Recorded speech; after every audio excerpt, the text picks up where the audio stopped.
I'm Julie Lyles Carr, and I have two people I'm so excited about. I have Brook and Elizabeth Mosser on the show today, but I'm also on their show, as we've been explaining to you. So, Brook and Elizabeth, thanks so much for being with me, and I'm so excited to be with you. Yes. Oh, we are too. This is such an exciting day. Yeah, Intentional Parents. This is Julie Lyles Carr, and this is kind of something we had cooked up together, and this idea of what if we kind of interviewed each other and released the same episode on each other's podcast platforms. And we're really excited to get to share with you, intentional parents, all the wisdom that is Julie Lyles Carr. Mm-hmm. So we're really honored to have you on the show as well. So thanks for having us. And we're honored to have you. Yeah. Oh, it's going to be fun. It's a grand experiment. It's either going to be brilliant or it's going to be a brilliant mess, but we're going to see what happens. Yes. It's so great to see your faces again after being with you in Portland. And that's where I got to actually meet you guys in person. We'd had some back and forth, but Elizabeth, I still think about how fun it was to be at lunch with you and your mom in Portland. And you're just, you're such a light. You really are. Man, I just remember feeling just an instant connection with you. And I remember just pelting you with questions of how it came about that you don't just have a family, you have a big family. You have 8 kids. That's a lot. That's twice as many as we have, which is amazing. And that wasn't your original plan. Like, you didn't set out to have a big family. No, but not only that, you've gone on to, you wrote a book called Raising an Original, all about really learning and even celebrating and understanding the differences in our kids and how they're all so different. So could you tell us, our listeners and yours, how did all that kind of come about? Like, how did that message kind of unfold? It's really fun because I was thinking, I don't know that my listeners have heard this story. I mean, maybe if they've read the book, they know it, but I haven't had anybody interview me on my own show. So this is fun. And I'm excited to let my listeners know a little bit more of my story. We did not start out thinking we were going to have a big family at all. As a matter of fact, my husband likes to laugh that, what he really intended in his proposal was, hey, will you marry me, travel the world, be entrepreneurial with me, do some really exciting things, never have kids. That was kind of... He just really didn't have a desire for that. And I thought, well, I'd love to have 1 or 2. We'll see how it goes, but it'll be way off far in the future. That'll be something like way on down the line. That'll be the 10-year plan. And maybe we go to Greece or we go to Italy or something to celebrate our 10 or 15th year anniversary. And maybe I can talk him into a kid by then. Uh-huh. And instead, 6-7 months into this brand new marriage, we had, the way Michael likes to put it is spontaneity can cause people. And that is what happened. We, great way to say it. Yeah. I mean, not to get too specific, but it was Valentine's Day. And, so a few weeks later, I was not feeling well. We were on a ski trip, and honestly, Brook and Elizabeth, you could have knocked me over. It didn't dawn on me. I thought, I wonder if I've had a resurgence of mono. I'd had mono in college, and maybe I'm just not getting enough vitamin B. I had all these other things that possibly it might be. Yeah. And in the middle of the night, had one of those, what day is this? What is going on? We went down to a pharmacy there close to where we were skiing, and we bought multiple pregnancy tests. I took them all. They all turned positive. Mike took them back to the pharmacist and said, something must be wrong. You've got a bad lot of pregnancy tests. These are all something's wrong with these. And the pharmacist just laughed at him and just said, oh, brother, you're going to have a baby. So it was way off page. It was way off our 10-year plan. But, part of what you and I got to talk about, Elizabeth, was that, no, it was never the plan to have a really big family. And it has definitely been a prayerful thing for each of them to move into this space. And I certainly don't think it's something that everybody who loves Jesus is supposed to chase after. I mean, this is in no way some kind of doctrine I'm trying to put on anybody else. But Mike and I had just never really considered praying over family size. It was just, of course, we're going to pray about jobs and relocations and investments and should we buy this house or that house. But it kind of just never dawned on us. Oh, I wonder if God might have something to say to us about family.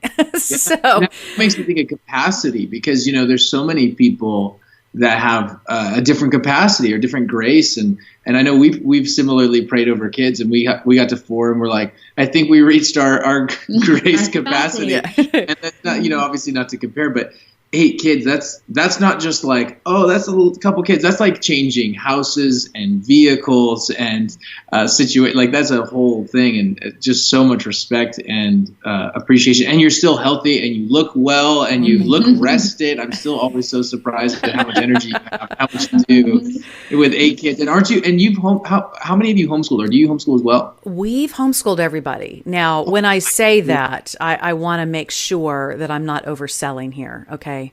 So if you have in your mind that there's like this darling, beatific schoolroom and there's all this coordination and organization and schedules, and it has not been that. We definitely, in our schooling experience, my main focus was I wanted my kids to know how to be autodidactic. And what that means is I wanted them to know how to learn for themselves.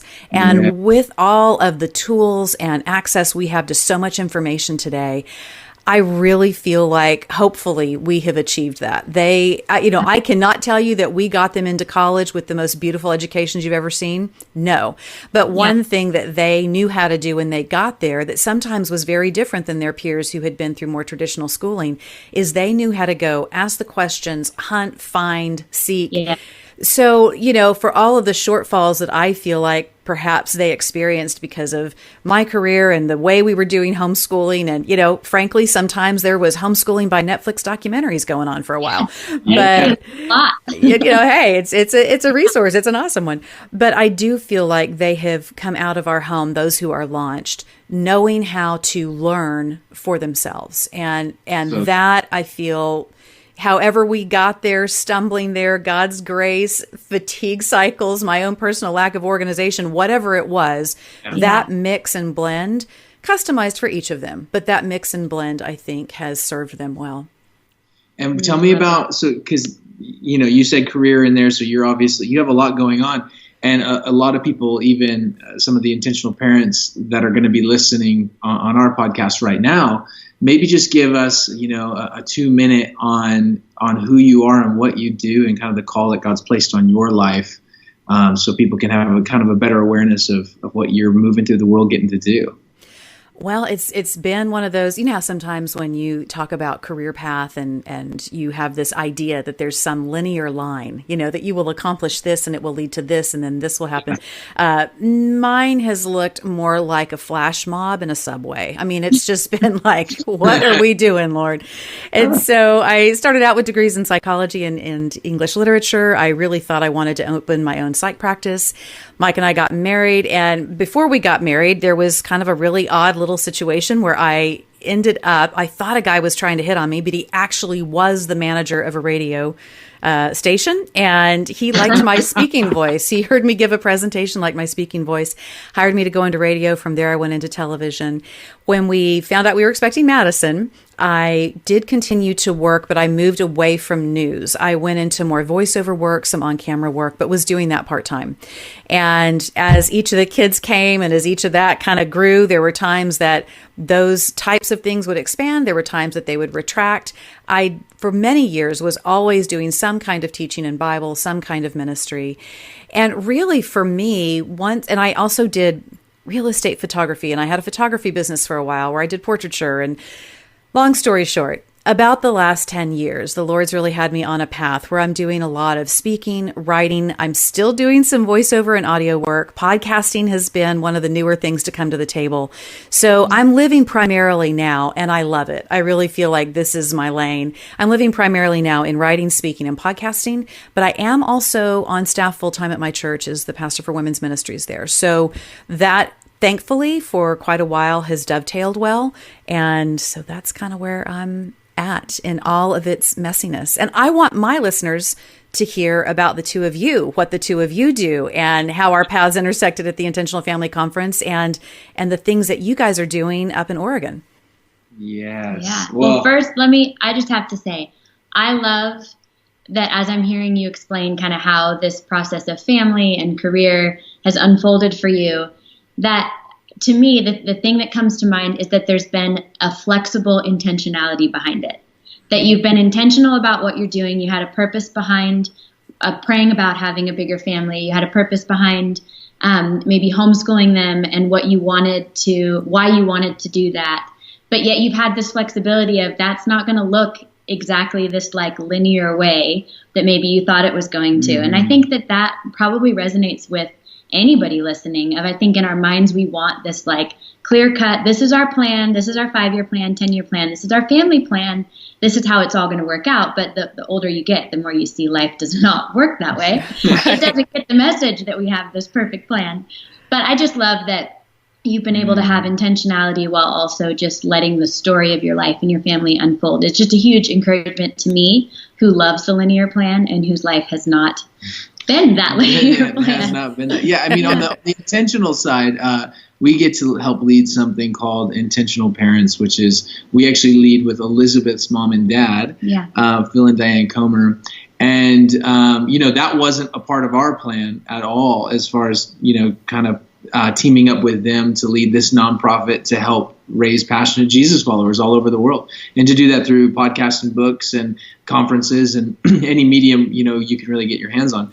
And, for us, it was about a year ago that Phil and Diane had come and said, hey, what do you guys think about joining the team? We see that you guys are intentional parents, which was an honor for them to say, because they're incredible people and parents. And obviously they are Elizabeth's parents, so she has a lot of that hardwired into her. But, as far as us, we really learned so much from the way that they had intentionally raised their kids. And they had so much biblically based ways of just applying the biblical principles to life in such a really clear, helpful way. And we found that the more we applied it, we saw our kids come alive. We're like, these little humans are actually becoming really great people. And it's just, taking these biblical principles and applying them and doing it in a strategic way. And so we had prayed about it, and our first answer was like, no, we're not going to do that. I was in the process of getting ready to plant a church. The two cities we were praying through were Seattle and New York, which both at this point of time in life sound like death as far as the busyness and the pace. And so God just kind of changed our whole trajectory and kind of gave us a heart, not only a heart, but a passion for this. And so we joined the team and started helping with this ministry, which has been really exciting. And it's led to a lot of stuff, which is one of the things is the Austin conference, which we'll talk about soon. But maybe, Elizabeth, do you want to give kind of a heads up on our family dynamic? And, it's not just you and me, obviously. We have some kids. And Right. Yeah, I think some of the change in our thinking of even being open to make a career change, so to speak. Brook has always been in full-time pastoral ministry, and he is still a part-time pastor at a church, but also doing this nonprofit thing. Yeah. But a couple of years prior to that, we were, like Brook said, planning on planting a church, but we have 4 kids. We had 3 at the time, and our daughter had kind of a tragic illness, which kind of changed the whole trajectory of where we thought we were going, and reshaped kind of what our capacity is as a family as a whole, which I think led us into just being open to think about what else God might have for us that might be different than what we had originally thought. So we have 4 kids. We have Duke is 10, Scarlett's 7, Birdie is 3.5, and then we have an 18-month-old Sloan. So we're kind of right in the thick of it, in the very thick of it. Yeah. So does that answer that? Yeah. And I think one of the things that drew us to you, Julie, your book, Raising an Original, that title just in itself has so much power, and all intentional family people that will have a link in our show notes. So make sure to click on that and buy that book, or whichever it's audio. You have an audiobook, yeah? Yeah. Well, audiobook narrator queen. Yeah, I've got it. Hey, of course you have an audiobook. I didn't want to say it and be like, no, I don't have that. But yeah, there's an audiobook, whatever your choice is. But yeah, even that title was really helpful for us, because each kid is so different. And when Birdie emerged into the world, the full of joy person that she is, and when you were in Portland for the Intentional Family Conference that we did there, you were speaking there, and I remember just the amazing connection you had with Bird, specifically because she had this, you not only have 8 kids, so how that's your space, but Birdie also just had this like sweet draw to you. But that was something that was really a big deal for us, because with Birdie, there was some similarities, and so our paths kind of had some similarities, and we wanted to talk about that, which I know you girls were able to connect over lunch about. Maybe give us some heads up on that. Like pelting you with questions about just having, what do you call it, kids who are differently abled, which that so resonated with me, because that's just such a powerful and positive way to say special needs, because obviously that's just kind of a junk drawer term that a lot of us have different connotations to. But I just loved hearing how you've celebrated your kids' differences, all of their differences. Mm-hmm. So I'd love to hear from you. I know we're going to talk a little bit more about Birdie's story, but how did that message come about for you? I think it really is that place that, wow, I mean, when you're given this many, okay, and I mean, I think we can sense it whether we have a bunch or not. But I think for me, I was really hoping there was going to be some system that I could sort of plug everybody into and I could chart it out. And if I did these things, then these would always be the outcomes. And my kids blew that out of the water so fast. I mean, this perspective really showed up early simply because the big personalities that God put in my house kind of insisted upon it. It was just this moment of going, all right, this is just, why am I trying to systematize when clearly they're all so different? The funny thing to me, Elizabeth, is having a degree in psych, having an emphasis in child psych, I already knew this, but what is it in our parenting? I think it's that we feel so vulnerable in our parenting that if there's a way that we feel like we can guarantee outcomes, we're willing to grab onto that in ways that maybe in other places in our lives, we would be more fluid. But I think because we feel so vulnerable, we feel like people are really watching. And then for us being in ministry, the reality is people are watching. People are, whether they mean to or not, whether it's coming from a sweet spirit or not, they are evaluating us based on how our kids are, quote unquote, air quotes, turning out. And so I do think that I needed to give myself the permission to say, you know what, these kids are all different. And one of the best things I can do, I think one of the deep felt needs of the human heart is to be seen and known and loved for exactly who you are, not with the expectations, not with the agenda that we often bring to parenting. Now, does that mean that we just throw the baby out with the bathwater and there's no reasonable boundaries around those kids? No, of course not. But that's part of what I love is in the message of grace, if you will think of it, if you will, like a field of lace, right? This beautiful thing that we're given, the grace field. Still, what is powerful is there is an edge to that lace that creates a safety. But then there's all this room within that field for play of individuality and design and artistry. So really, for me, it came about listening, first of all, and realizing I had these kids in my house that were so different. Getting clear on the fact that I value being seen as someone unique. I have anticipated and wanted and looked for my whole life people who would go, man, I really like you. Not who I think you're supposed to be, not who my agenda is, not what front of I need from you. I just like you. And those are the people I've always appreciated. Well, why would I not extend that to my children? And then as that began to filter out, I began to realize, man, that is what God is for each of us. When I look at the stories in the Bible and the way that he has been so intentional and specific with each of his kids, I began to realize, I think this is really the art of godly parenting, is to honor and respect and really help launch the individuality in each of our kids, not in a precious snowflake, you get to get away with whatever and disregard the feelings of others. I'm just talking about that best place in what God has developed in us. So honestly, in many ways, it really came about, this approach, simply because I had kids who were, square pegs who would not be shoved into round holes. And over a period of time, you start to figure it out like, okay.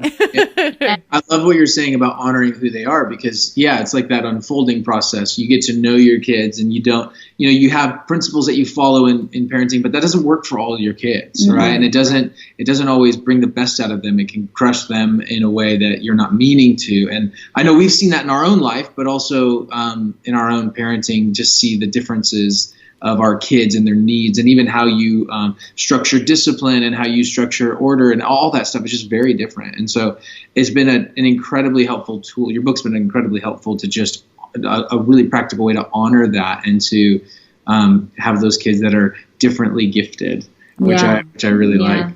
Yeah. I love that. It just makes me think too of even just, that scripture about all of us playing different parts in the body of Christ. We're all different body parts, Right. And yet how often do we want each other to all be the same?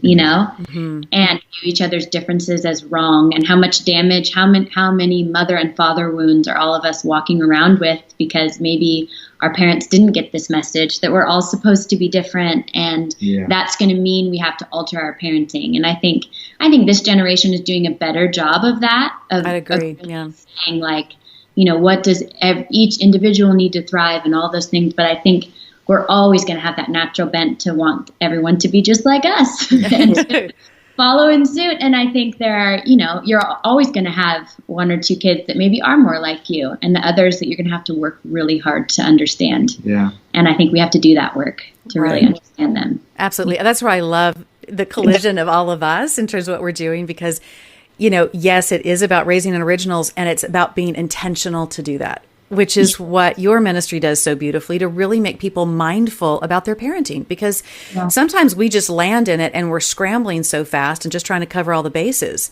that's why I think we're drawn sometimes to just trying to systematize or just try, because we are overwhelmed. But I think that message of being intentional in how we approach is so, so powerful. And I want my listeners to go back onto your podcast, the Intentional Parents podcast, and listen to season 2 and episode 2, because that is where you guys talk about what happened with your daughter, Birdie.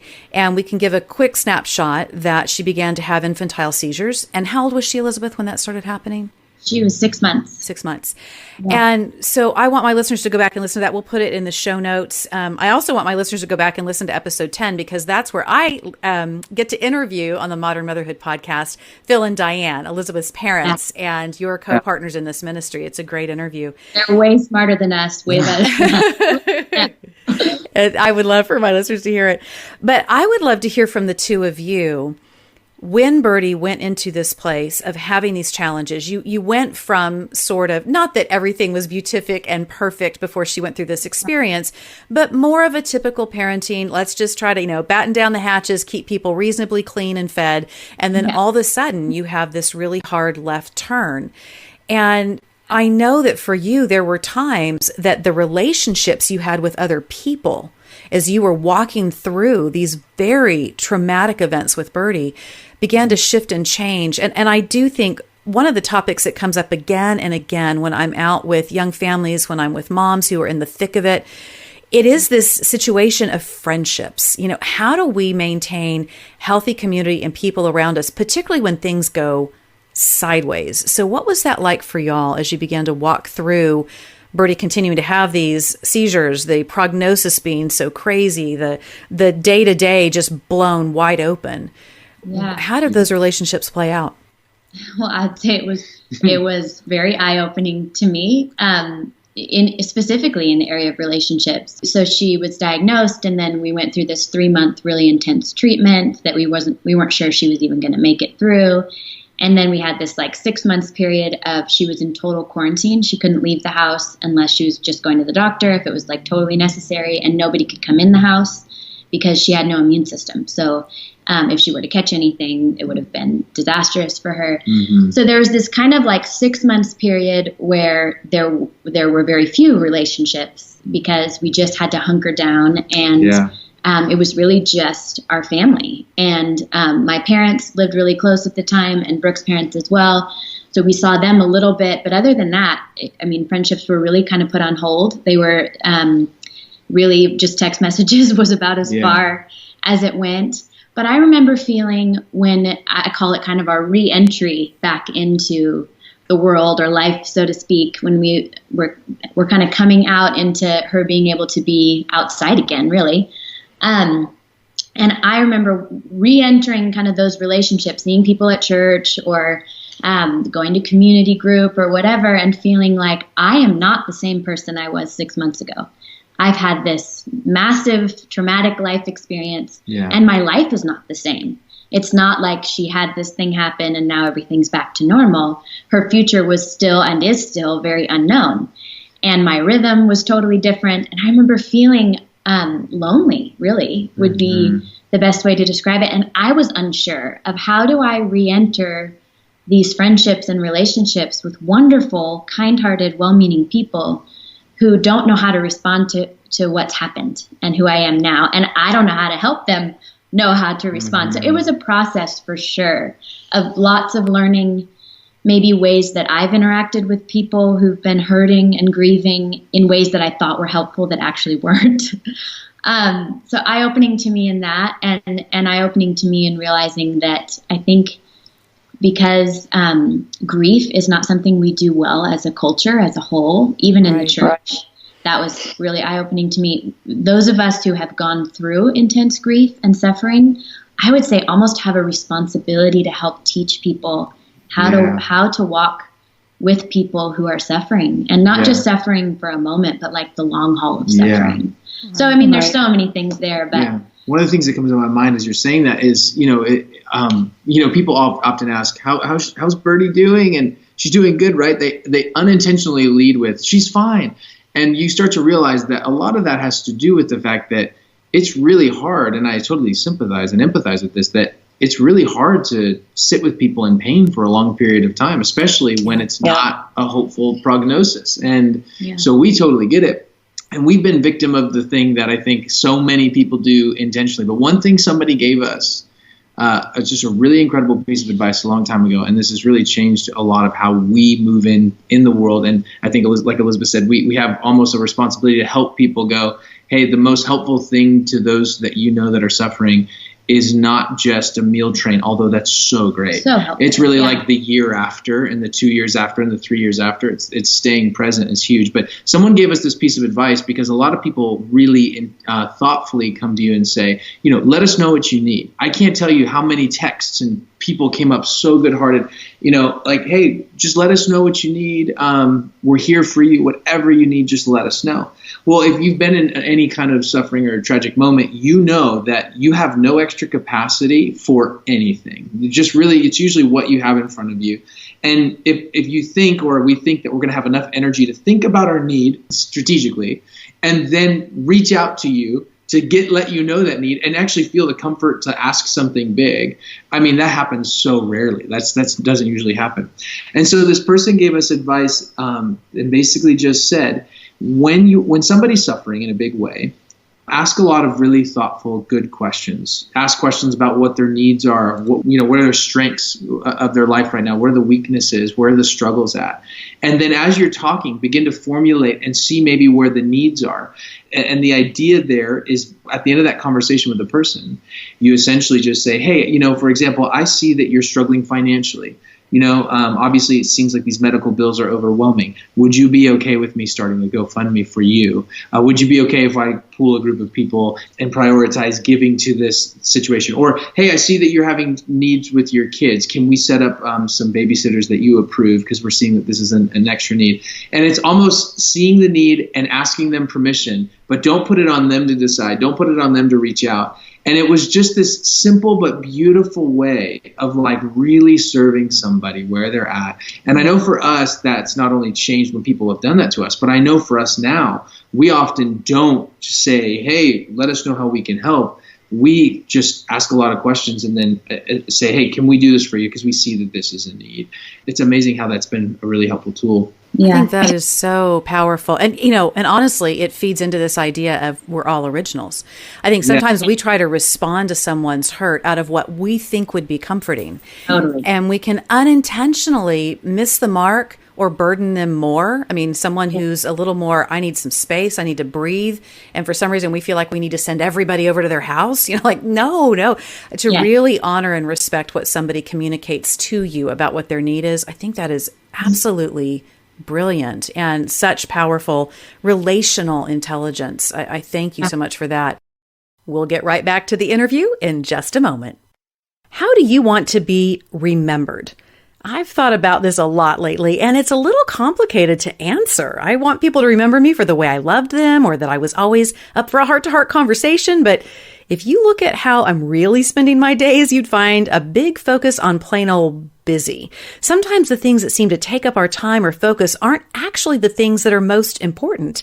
And that's why I'd love for you to check out my newest Bible study from Abington Women called Footnotes. It's an exploration of 4 people we find in the Bible, people just like you and me, who end up being remembered for some things in their lives that they might have thought weren't all that important or influential, but in the bigger scheme of things, were.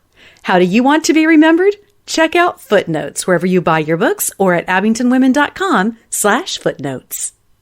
Where do you feel like now that you're living in this new normal, how do you carry out the parenting to your other kids also as you walk through this new normal? Because I know for us, when we were in the thick of it, I mean, we've kind of somewhat come out the other side, but when we were in the thick of it with therapies for our daughter who has significant hearing loss, for our daughter who had a stroke at birth, sometimes those other kids, I mean, everything seemed to be geared around the therapy schedule and doing all the things you're supposed to do at home and the finances involved. I mean, these kids who are differently able, they're an expensive little boutique item. And so how are you now facilitating parenting intentionally in this new season with all of its unique challenges and schedules and all the things?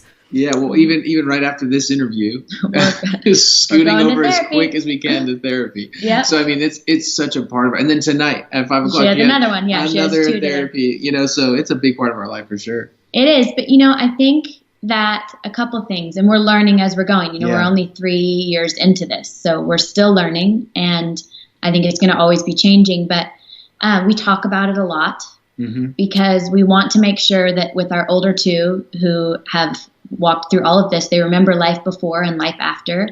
And so we try to have it always be an open conversation, lots of check-ins with them. How are you doing with all of this?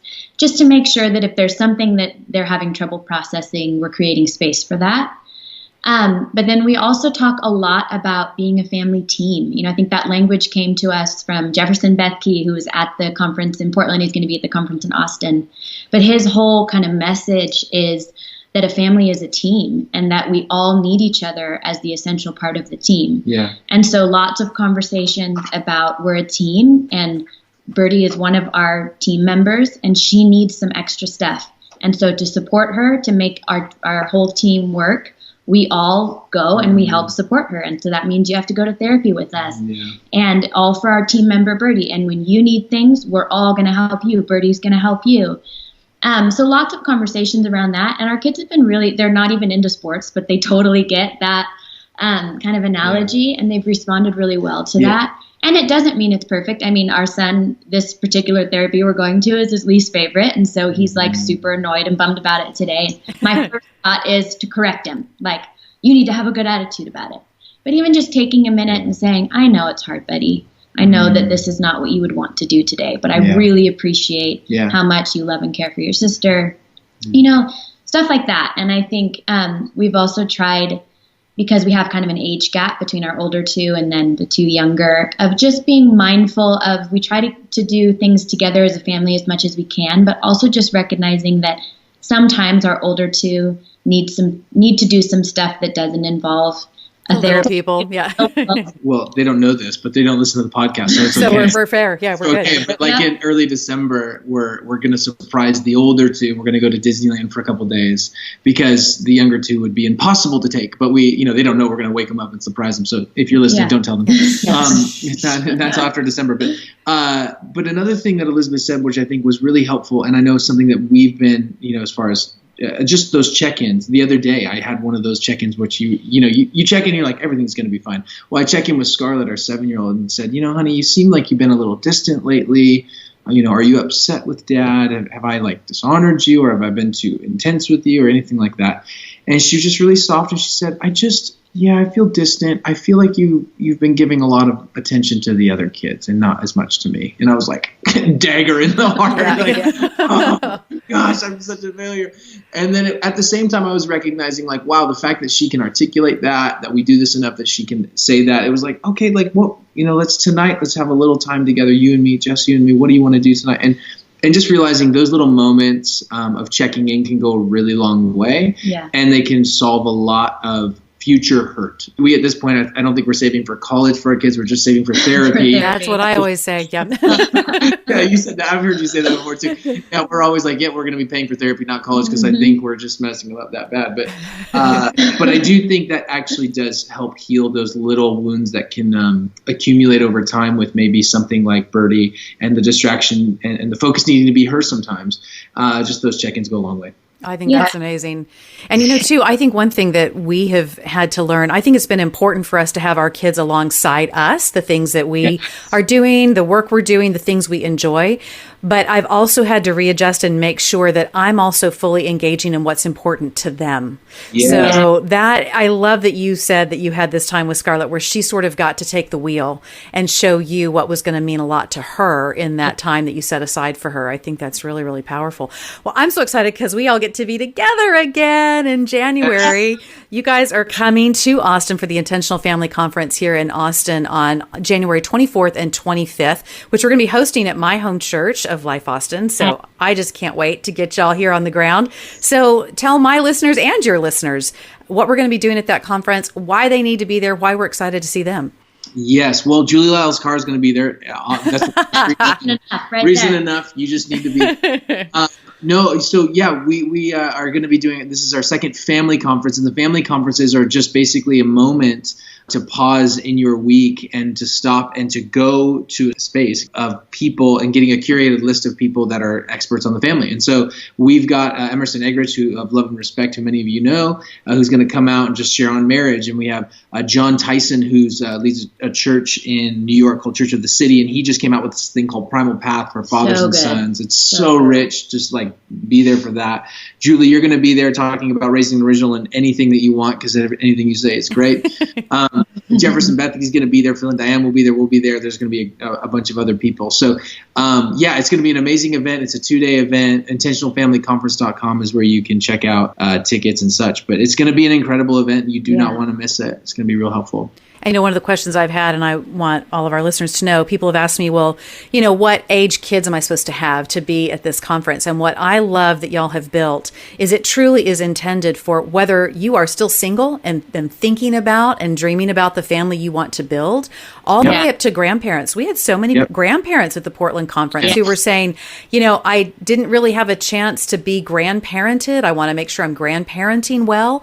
Or they are heavily involved in their grandchildren's lives, some of them even raising their grandkids. It was really beautiful to see the scope of people understanding that, family is not just about that season when you have little babies at home. Yes. Family is it just goes for decades, and what we invest in it and build in it continues to ripple and echo. And so that's part of what I just love what you've all put together. Yes, the multi-generational. But I think this has been a really fun experience to get into do this thing. Julie, thank you for being on our show today. We have so loved having you and are honored to have you on the show. So thank you for your wisdom and your brilliance and all that you bring to the world. Well, Brooke and Elizabeth Mosser, thank you for being on my show. And I'm just so glad we got to do this. Y'all's hearts, the way you are in it, the leadership and the guidance that you are showing to your generation of parents in this season is absolutely incredible. I love your vulnerability, your strength, all the things that you bring to the table. And I'm so excited for people to get to hear you and the ministry to continue to grow. You guys are amazing. Thanks for being with me. Head over to the show notes for links and more content from the episode today. And while you're on the interwebs, be sure and check out All Mom Does, an amazing resource and community for the season of life you're in. Come say hi to me on the socials. I particularly hang out on Instagram, and I'm Julie Lyles Carr there. It's so great to get to connect with you on the grams. I just love it when I get to hear from you about your favorite episodes and what's going on in your life and who you'd like to see as a guest. So head to the grams and say hi. A big thank you to Rebecca, our content coordinator, and Donna, our producer. I'm so blessed to work with these amazing women who get the episodes out each week. Be sure and subscribe and share and leave a 5-star rating and review. That's the best thanks you can give our team. It helps get the word out about the podcast. I'll see you next time on the Modern Motherhood Podcast.